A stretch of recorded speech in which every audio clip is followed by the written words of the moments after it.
Bom dia, amigos. Hoje, 5 de janeiro de 2022, inicio as nossas atividades do Ler Forma Ideal de Prazer, desejando a todos um ano novo de muita paz, de muita saúde e tranquilidade, de muitas realizações e sucessos, com as bênçãos celestiais e divinas de nosso Pai Celestial.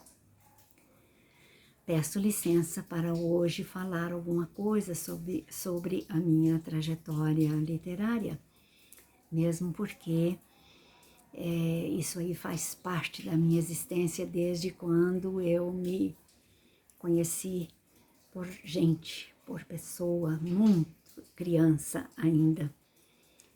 Eu nasci aqui em Araguari, no dia 16 de janeiro de 1941, na rua Olegário Maciel, número 10, era a primeira casa desta rua que fazia esquina com a Rua da Paz, hoje Brasil Ascioli.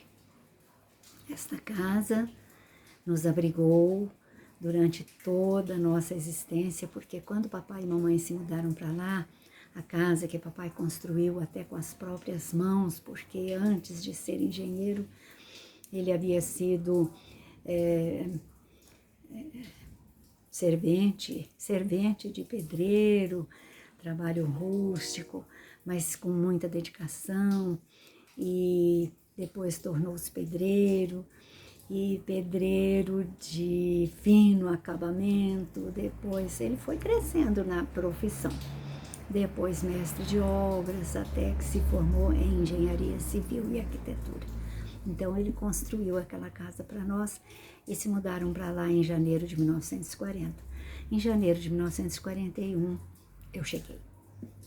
Então, e moramos lá, assim, era aquele encantamento, porque a gente, quando criança, no meio de tantas outras crianças, porque a mamãe teve 10 filhos, e assim, relativamente perto um do outro, então era uma meninada só, uma alegria na casa, e papai e mamãe com muito carinho e dedicação foram pais maravilhosos, ensinando-nos a trajetória do bem, o caminho do amor, do trabalho, da honestidade, da perseverança. E além do que, papai tinha uma biblioteca fabulosa para a época, então nem se fala, e ele tinha um cuidado de adquirir livros infantis conforme as nossas faixas etárias, né, porque tinha menino de todo tamanho.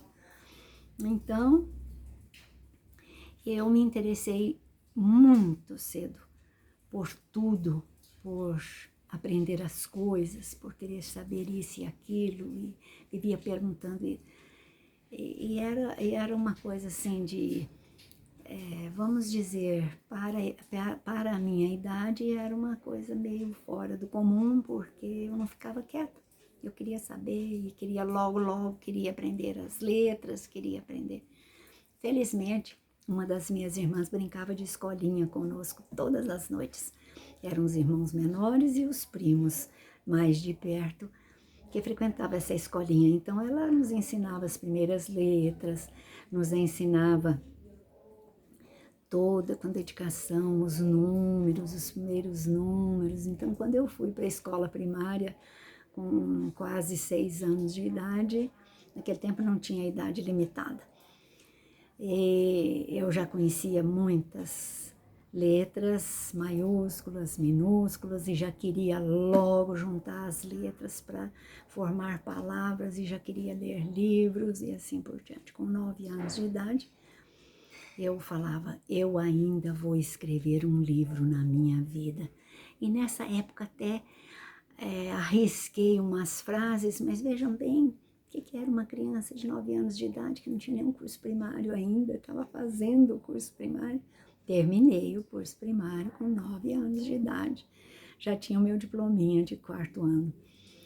Então, fui fazer logo a admissão para começar o ginásio, fiz os 3 meses de aulinhas, né, de curso de admissão, que era chamado naquela época. Aí, fui lá na escola de comércio com meu irmão Soni, que nós o tratávamos de Loí, para fazer a matrícula da 5ª série, ou hoje 5ª série, né? Mas naquele tempo era a 1ª série do ginásio. E aí o meu irmão fez a matrícula dele e não fez a minha, porque eu tinha acabado de completar 10 anos, era janeiro de 1951, e aí eles falaram que eu não podia frequentar a escola. Eu tinha que esperar completar 11 anos. Voltei chorando para casa, porque, ora, como que eu não posso ir na escola só porque eu tenho 10 anos e não conformava com aquilo, não. Mas eu não deixei de ir à escola, não, porque o meu curso primário foi frequentado na escolinha particular que o Centro Espírita Caridade mantinha. Naquela época, a prefeitura mantinha professoras municipais, professoras para ensinar as primeiras letras para as crianças que não tinham condição de ir para o grupo escolar. E nós, lá em casa, frequentávamos essa escolinha, era primeiro, segundo e terceiro ano primário. E a minha professora, dona Zenite Albernaz, ela dava as matérias para os 3 anos, para o primeiro ano, para o segundo ano, para o terceiro ano, todos numa classe só. Então, enquanto eu esperava fazer 11 anos, eu ia para lá, para ajudar a dona Zenite e a professora da tarde, que era a dona Judite Ferreira, nossa companheira e amiga. Então, eu passei esse período assim muito interessada nas letras. Lia jornais, papai assinava os jornais da cidade e eu lia todos os dias. O jornal Albor, do seu Dedé. O seu Dedé era o senhor Líbano Galante.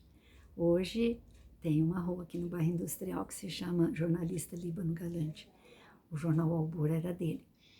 E chegava lá em casa todos os dias, o Albor, o Diário, a Gazeta, depois, mais tarde, o Botija Parda.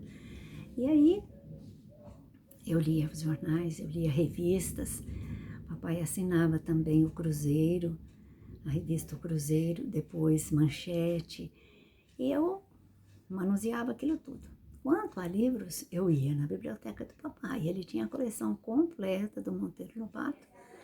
E eu me encantava com aquilo, e eu lia um após o outro. E um que me chamou muitíssimo a atenção, eu cheguei a lê-lo 2 ou 3 vezes, foi História do Mundo para Crianças, de Monteiro Lobato, fazia parte da coleção. E assim, né, nesse período eu já li as obras espíritas, eu frequentava o centro, os trabalhos de evangelização infantil, e tínhamos os livros infantis das obras espíritas também, autores que escreviam para nós crianças. Então era leitura.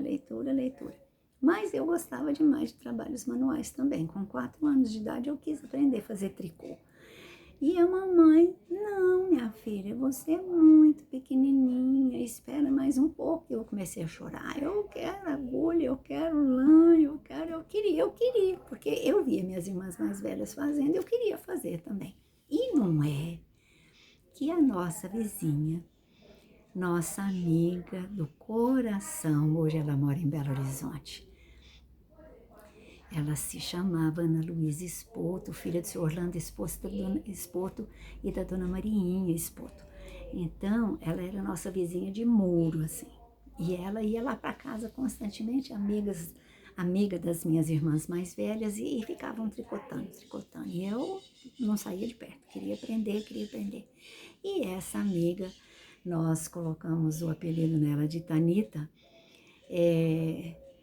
ela falou assim, não, tiazinha, ela chamava a mamãe de tiazinha, não, tiazinha, deixa, eu ensino a Jéssica a fazer tricô. Eu vou lá em casa e eu vou arranjar uma agulha e umas lãs para ela, a senhora passa ela pelo muro, eu pego ela do lado de lá. Olha, a minha idade, o meu tamanho, que minha mãe me passava pelo muro, Tanita me pegava do lado de lá e eu ficava lá com ela, fazendo tricô. E não é que eu faço esse tricô até hoje. Benza a Deus, meus tricôs. Amo de paixão. Nunca deixei de fazer. Completo agora 81 anos de idade. Meus tricôzinhos e agulhas estão ali até hoje. Então, não só o tricô, mas outros trabalhos manuais que eu acabei desenvolvendo um pouco também, mas me aperfeiçoei mais no tricô. Faço um pouquinho de crochê, de costura, mas o tricôzinho é o especial. Mas na questão da literatura, como eu disse agora mesmo, aos 9 anos de idade eu já queria escrever um livro, mas meu Deus do céu, como, com que bagagem, com que experiência, com que talento. Não, tá bom, vamos esperar mais um pouco e tal. Continuei lendo, ganhando livros e sempre assim, nos meus aniversários ou nos natais eu quero ganhar livro de presente. E eu ganhei um da minha tia que se chama Cazuza, de Viriato Correia. Esse foi o livro que eu manuseei a vida inteira, mesmo depois com os meus 4 filhos. Eles eram pequenos e à noite eu lia as histórias do Cazuza para eles. E todos eles, os 4, gostam muito de livros. Eu sou muito feliz com esse talento dos meus filhos, porque gostar de ler é uma coisa assim muito especial e nem todo mundo tem esse prazer. Todo mundo lê porque precisa ler, estuda e tudo, mas fazer da leitura, buscar na leitura um cabedal, um ensinamento, um prazer, uma alegria de manusear. Mas hoje tem os livros virtuais, hoje tem computador, hoje tem internet, tal, tudo muito bem, é progresso. Mas ainda assim, ler é uma forma ideal de prazer. Como eu amo ler.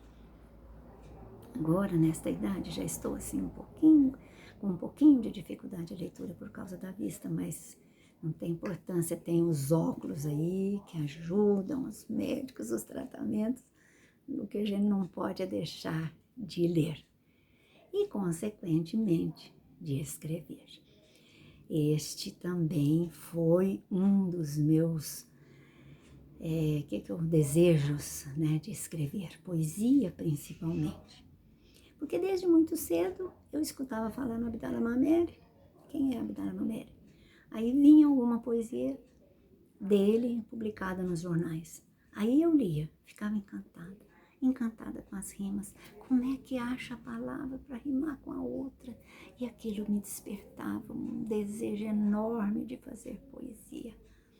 E nem podia imaginar que com o tempo eu teria uma convivência muito boa com o professor Abdala Mamere, e ele foi um dos meus grandes incentivadores com os livros, com a literatura, com as histórias, com os livros que eu cheguei a publicar. E a professora Maria de Lourdes Reis também, porque aí quando eu fiz 11 anos e fui para o ginásio, a primeira professora que eu fiquei conhecendo na sala de aula foi a professora Maria de Lourdes Reis, que já falei sobre ela.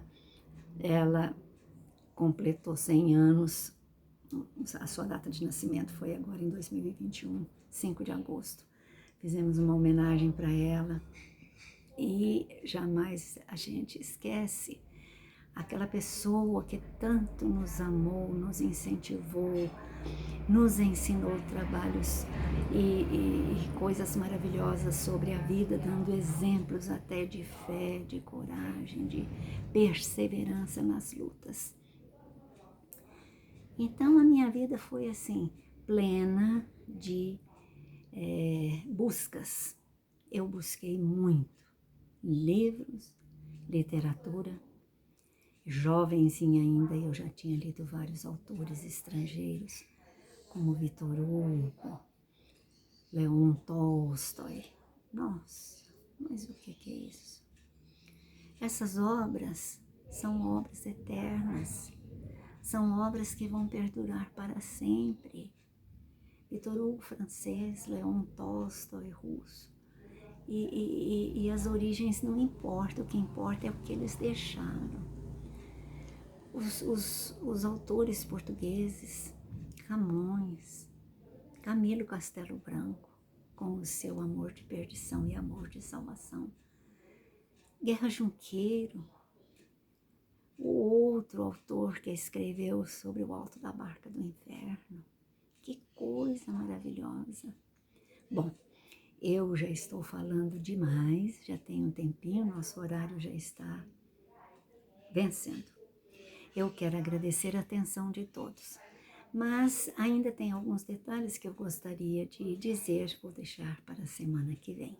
Por enquanto, fico aqui com alguns detalhes sobre a minha vida literária.